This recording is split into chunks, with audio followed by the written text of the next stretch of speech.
Think of a specific, mundane memory, what you ate for breakfast this morning, or a story told about you since you were 5. We imagine our brains follow this flowchart.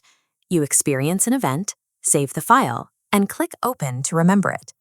We assume pulling a document from storage means it looks exactly as you left it years ago. In reality, memory is an active reconstruction process. Every time you recall an event, your brain builds it from scratch. Because the brain rebuilds the memory every time it's accessed, it functions like a storyteller, subtly editing details to fill in gaps. Relying on the digital model creates a mismatch between how we think our minds work and the volatile way they actually function. This reconstruction process is prone to specific failures, starting with what psychologists call source monitoring. You might remember a fact, like the idea that zinc cures a cold, while losing the record of where that information originated. You forget if you read it in a medical journal or heard it from an eccentric relative. This leads to cryptamnesia.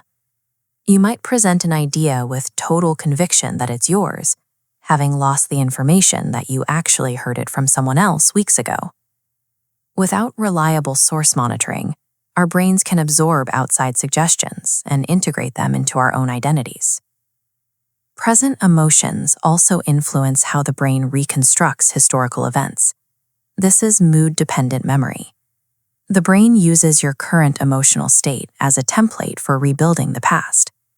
In cases of clinical depression, the brain tends to reconstruct childhood memories using a gloomy or pessimistic filter, often regardless of the original experience.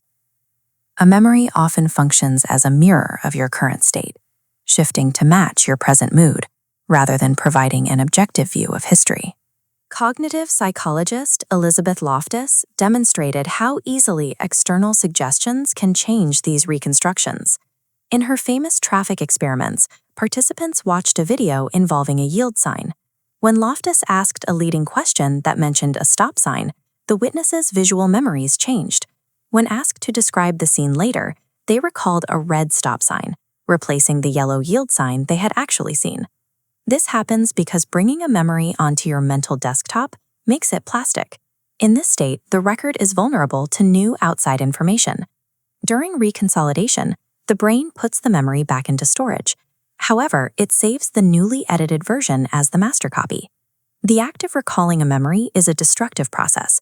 The more frequently you remember an event, the more the details change. This system can even generate highly detailed memories for events that never happened at all. In the Lost in the Mall experiment, Loftus gave participants a fake story about being lost as a child, claiming the information came from their own families. Over time, many participants began to believe the story. They generated sensory details and emotional reactions for an experience they never had.